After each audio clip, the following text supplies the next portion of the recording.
Agung di dalam rapat kabinet hari ini, tapi saya melihat bahwa ada satu perkembangan yang positif, yang paling down menangani kasus Pak mantan Jampitsus Pak Febri yang sudah diserahkan penanganannya kepada Kejaksaan Agung, dan Kejaksaan Agung sekarang mulai melakukan satu langkah penyidikan lanjutan sebenarnya, karena tidak memulai dengan penetapan tersangka sekali lagi, karena hanya meneruskan apa yang telah dilakukan oleh penyidik Polri dan kemudian melanjutkan penyidikan dalam arti memperkuat alat-alat bukti, memeriksa saksi-saksi dan seterusnya, yang dalam proses ini sebenarnya terbuka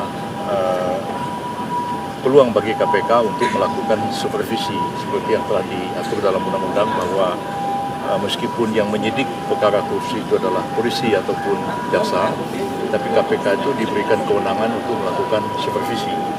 Dan saya sudah mengatakan, karena sudah diserahkan kepada Kejaksaan Agung, baik kita amati sama-sama, diawasi sama-sama oleh seluruh elemen masyarakat, ya, mudah-mudahan berjalan on the track. Dan KPK juga sementara ini belum perlu mengambil alih penyidikan ini. Memang dia punya kewenangan mengambil alih dengan beberapa syarat. Ya, pertama adalah penyidikan itu berlarut-larut, nggak jelas kemana arahnya. Yang kedua, melibatkan aparat penegak hukum, itu pasti sudah Pak Febri itu adalah penegak hukum. Dan yang ketiga, perkara itu menarik perhatian masyarakat, juga menarik perhatian masyarakat dan di atas 1 miliar. Ya, meskipun diberikan kewenangan seperti itu, tapi kalau penanganan itu on the track, betul-betul profesional dan transparan, saya kira beri kesempatan kepada Kejaksaan Agung untuk melakukan penyidikan. Kalau sudah kumpul semua alat bukti, ya silakan Kejaksaan Agung untuk melimpahkan perkara itu ke pengadilan. Itu pendapat saya mengenai soal itu. Prof, tapi kan banyak juga masyarakat yang menilai bahwa penanganan perkara ex-Jampitsus ini di Kejagung kan seperti jeruk makan jeruk, karena ditangani oleh pihak kejaksaan juga, yang dikhawatirkan di bawah-bawahnya itu masih ada orang yang Pak Febri. Ya, karena itu sebenarnya kalau dilihat dari situ kan itu dalam lingkungan kecil. Kalau dalam lingkungannya lebih luas, sama-sama penegak hukum.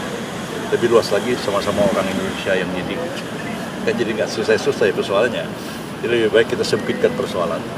Meskipun Pak Febri itu adalah mantan Jampitsus, pejabat tertinggi dalam penyidikan khusus di Kejaksaan Agung, di bawah Jaksa Agung, tapi ketika beliau berstatus sebagai tersangka, ya, harus dilakukan satu penyidikan yang profesional, yang transparan, sesuai dengan KUHAP yang berlaku. Dan apabila terjadi penyimpangan, harus disadari KPK itu bisa mengambil alih soalnya. Dan masyarakat harus melakukan pengawasan, ya, baik pegiat anti korupsi, para guru besar hukum pidana, silakan diawasi.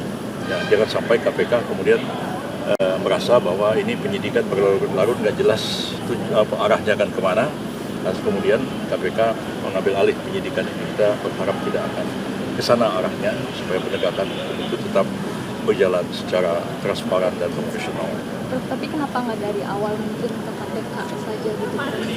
Ya, sudah ada pembicaraan sejak dari awal bahwa kalau kejaksaan dengan pemerintah itu kan sama-sama eksekutif di bawah presiden. Jadi bisa saja ada dua institusi itu kemudian menyepakati bahwa ini diserahkan penyidikan lanjutannya kepada Kejaksaan Agung. Kalau KPK itu bukan karena diserahkan, dia ambil alih. Beda itu.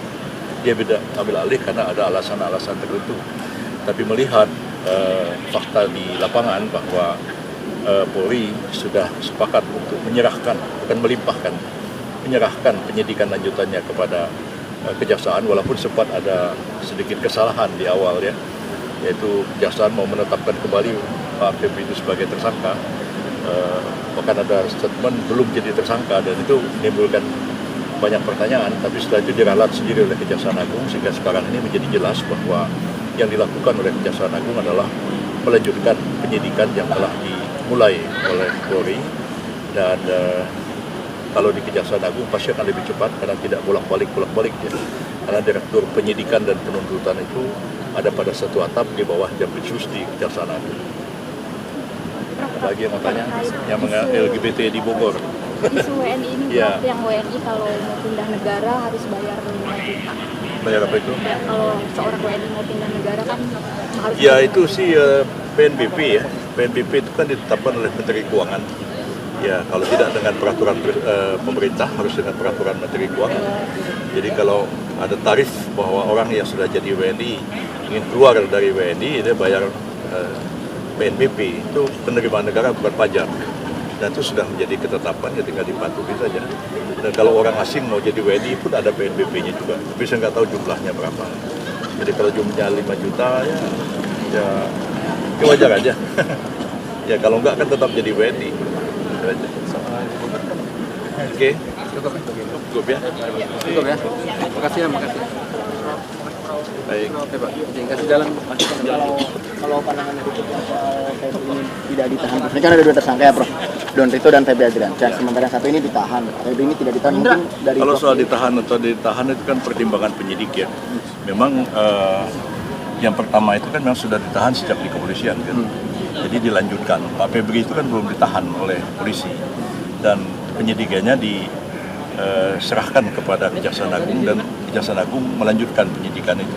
Dalam perkembangannya bisa aja penyidik kemudian memutuskan bahwa itu harus ditahan. Jadi itu sabar aja. Perkembangannya itu kan tahap demi tahap. Dan berdasarkan KUHP baru, tiap satu keputusan penyidik itu dapat di-challenge ke pengadilan. Beda dengan dulu, kalau KUHP lama kan nggak bisa. Jadi kalau seorang itu ditahan, itu kan karena alasan tertentu. Karena khawatir melarikan diri, kedua menghilangkan barang bukti, ketiga khawatir mengulangi kejahatan. Kalau misalnya ditetapkan, ya orang yang ditetapkan ditahan kan bisa melakukan perlawanan ke pra-peradilan. Jadi KUHP baru ini sudah begitu, tidak begitu menekankan lagi pada penahanan, kecuali memang dirasakan perlu. Kalau ditahan pun bisa di-challenge. Misalnya bupati melakukan tuduhan korupsi, dituduh korupsi, terus ditahan dengan alasan supaya dia tidak mengulangi perbuatannya. Bagaimana mengulangi perbuatannya? Dia udah nggak jadi bupati lagi. Itu salah contoh. Jadi coba kita lihat aspek ini. Sekarang ini KUHP baru, ya agak soft, lebih menjunjung tinggi nilai-nilai HAM, dan karena itu tidak sembarangan penyidik itu melakukan penahanan. Jadi tiap langkah penahanan, kalau dulu ditahan ya udah nyerah, sekarang ditahan, bisa dilawan di pra-peradilan. Anda misalnya, Anda wartawan misalnya, ditahan karena dituduh melanggar undang ITE, misalnya gitu kan, ditahan, ya, Anda bisa lakukan perlawanan ke pra-peradilan. Jadi saya kira ini langkah positif sesudah berlakunya KUHP. Jadi soal Pak Febri itu ditahan atau tidak, kita lihat dari segi perkembangannya. Kan kita harus menghormati asas praduga tidak bersalah. Ya, jadi kalau misalnya ditahan, kan nanti akibatnya kalau dinyatakan bersalah kan dipotong masa tahanan. Kalau tidak ditahan, ya menjalani pidananya sama seperti yang diputuskan hakim. Sebenarnya sama aja. Ya. Prof, terkait pengacara Hotman Paris, Prof, yang menjadi pengacaranya Pak Febri mengaitkan dengan presiden itu gimana, Prof? Mana? Hotman Paris yang ingin menjadi kuasa hukum Pak Febri tapi mengait-ngaitkan dengan ya, kalau Hotman jadi penguasa ya kita hormati ya tugas beliau sebagai advokat. Advokat itu kan penegak hukum juga, kedudukannya sama seperti jaksa, polisi, hakim dan petugas lembaga pemasyarakatan. Jadi kalau apa yang disampaikan Pak Hotman kepada publik ya kita hormati, itu sebagai bagian dari tugas beliau sebagai seorang lawyer, advokat yang membela kliennya. Wajar aja. Tapi itu mengaitkan dengan presiden karena sudah lama menjadi kuasa hukum Pak Prabowo, jadi turun tangan untuk menjadi pengacara Pak Febri.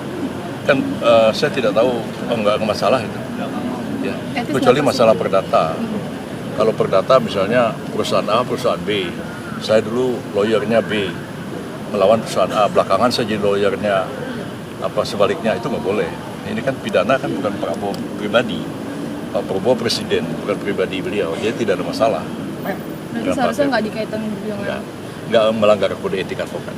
Pak, tapi kalau penetapan tersangka harus lapor presiden nggak sih, Pak? Udah ya.